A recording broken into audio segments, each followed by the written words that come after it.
अस्सलामुअलैकुम। बहुत से दोस्त अहबाब अक्सर पूछते हैं कि वैक्सीनेशन का बेहतर से बेहतर शेड्यूल क्या होना चाहिए।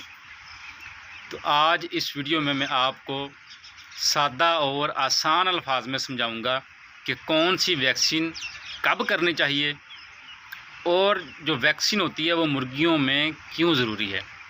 बहुत से दोस्त अहबाब चूज़ा डाल लेते हैं लेकिन वैक्सीन जो है वो अच्छे तरीके से नहीं करवाते, लाख गर्जी करते हैं।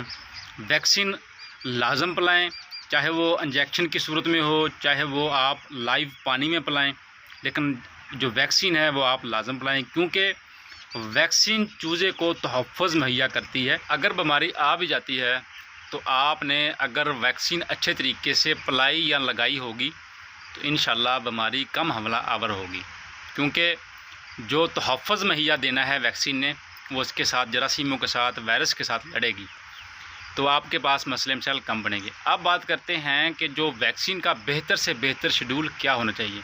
देखो, जो कंट्रोल शेड होते हैं या कोई इलाके के हिसाब से बहुत से फार्मर अपने हिसाब से वैक्सीन का शेड्यूल बनाते हैं, लेकिन बहुत सारी वैक्सीन जो है उसका एक ही टाइम पीरियड होता है, जो जैसा कि गम्बोरो, लेसोटा और एंडी कलोन की।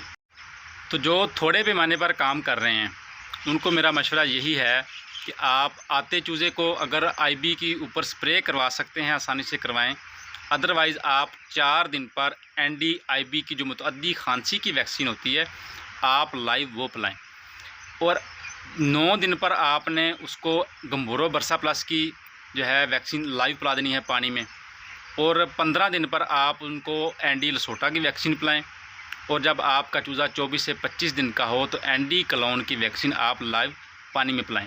आप ये 4 वैक्सीनों से अपना निज़ाम चला सकते हैं। बाकी जो वैक्सीन से पहले और वैक्सीन के बाद तक का क्या अमल है, मैंने इस पर बहुत सारी वीडियोस अपलोड की हुई हैं, आप वो भी देख सकते हैं। बाकी वैक्सीन का जो बेहतर शेड्यूल मैंने आपको बता दिया। बाकी कंट्रोल शेड पर तो मुख्तलिफ शेड्यूल होते हैं, जैसा कि हम अपना रहे हैं कि आते चूज़े को आईबी स्प्रे मतलब के करवाते हैं।